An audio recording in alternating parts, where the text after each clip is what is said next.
administrateur du territoire de Mwanda, a reçu dans son bureau de travail le vendredi 30 septembre 2022, Excellence Nimi Mwanda Roger, ministre provincial du plan et directeur général du bureau central de coordination BCECO en sigle, M. Jean Mabi Mulumba. Au milieu de leur échange, la fête 10 millions de dollars d'avenant neuf destinés pour le territoire de Mwanda était au centre de leur échange. Après cette rencontre, s'en est suivi une réunion devant le bureau administratif de la commission de gestion des fonds de Mwanda, située en ville, quartier Océan, dans la cité côtière de Mwanda. Cette réunion de tripartie, convoquée par le ministre du Plan, le directeur général de BCECO et la commission de gestion des fonds de Mwanda, dont les participants, le premier citoyen de Mwanda, M. Simon Lubanzila, des chefs de secteur d'Assolongo et de la mer, aussi les forces vives. Le point visé de cette réunion était de laver les zones d'ombre de l'affaire 10 millions d'avenants neufs, où les têtes troublées et le désespoir commençaient à siéger le cœur des Mwandais.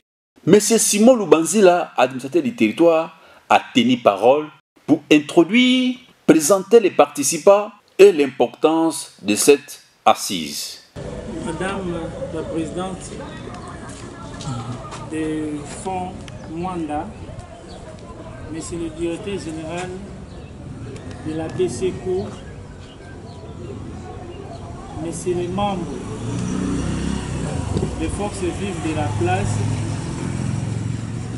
Messieurs les présidents de Mafuku Matatu, les Nekongo disent la cité de Mwanda est valorisée aujourd'hui par la présence des invités des marques que voici. Nous avons son Excellence Monsieur le ministre du provincial du plan, nous avons Monsieur le directeur général de la BCECO et puis Madame la présidente. L'objectif de cette rencontre, c'est de nous éclairer autour du dossier qui fait couler beaucoup d'encre et de salive. Je ne voudrais pas monopoliser la parole, je passe directement la parole à Monsieur le directeur général. Je dis et je vous remercie. Le maître mot de M. Jean-Mabi Mulumba, directeur général de BCECO, a dit « Je confirme avec la force, et c'est une réalité, 10 millions de dollars d'avenant neuf de Mwanda est là. » Boyebi Mkonzamboka, Tata Félix Antoine Tshisekedi Tshilombo, président de la République, a décidé qu'il y a le but de Mbongo Bazouaki, dans le cadre appelé encore 10 millions de dollars à Pessa. Pour le projet d'investissement dans le territoire de Mwanda. Nous avons un message militaire. Nous avons d'abord confirmé que Mbongo va passer Mbongo est la réalité. Les attaques que aller dans le Mbongo, ils ont la compte. L'État a sécurisé la compte. Quand on a fonctionné, ce qui projet ça avant Mbongo Bima, ministre de la Finance et du pouvoir central, il faut autoriser que Mbongo va par le foot qui misala et salade. Mais quand on a misala, il faut un projet. Le projet ils ont été que à Kinshasa, tout à pouvoir et à province, tout à Mwanda, le projet binondé pour reconnaître.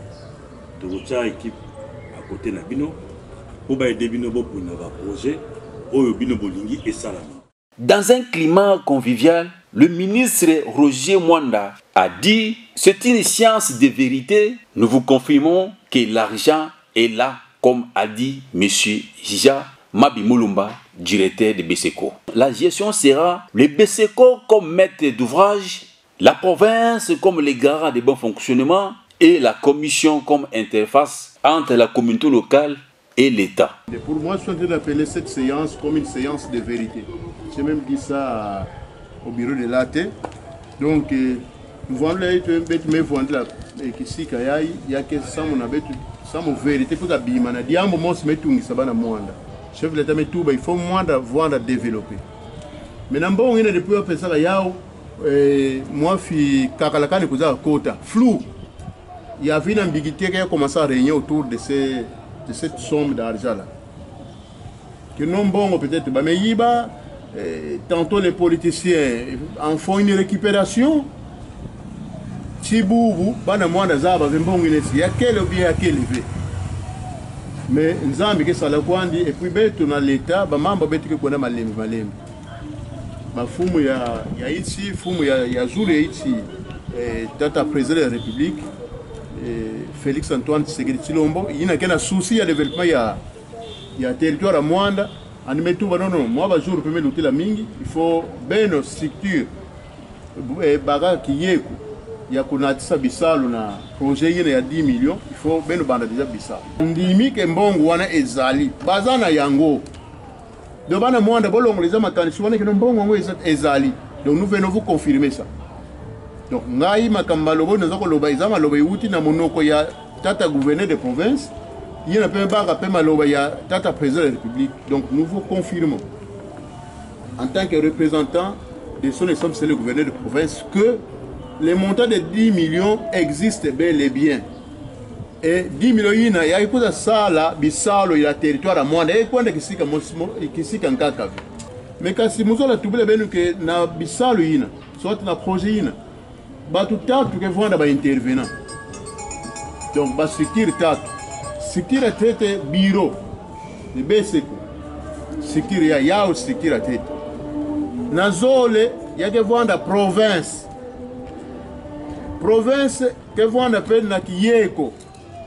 Baou batabeseko c'est-à-dire ba pange betu yai meka tuka tuba.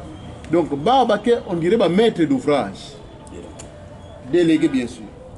Donc bisali nyos ke salo ko yake salimina donc na ichi ya miso bao d'une manière technique baba ke kuta coordonner kasi province kuva territoire ya Mwanda ki salu nandi ku encadrer projet ngonyonso sans mambo tambale donc la province pratiquement elle va jouer le rôle du garant du bon fonctionnement du déroulement de ces projets.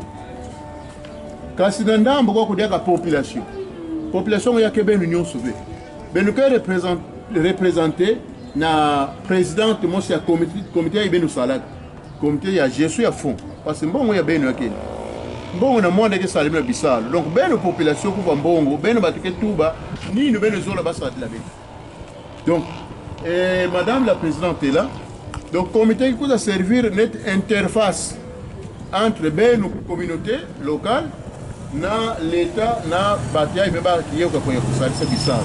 45 minutes de jeu de questions-réponses entre les participants et les organisateurs. Monsieur Simon Lubanzila, administrateur du territoire, a bouclé le boucle de cette rencontre. Remercions tous les participants dans cette réunion et félicitant par la même occasion le président de la République, son Excellence, Monsieur Félix Antoine Tshisekedi Tshilombo, pour avoir pensé à la population mwandaise, et aussi Monsieur le gouverneur du Congo central, son Excellence Dr Kibandou, pour sa détermination de ces fonds.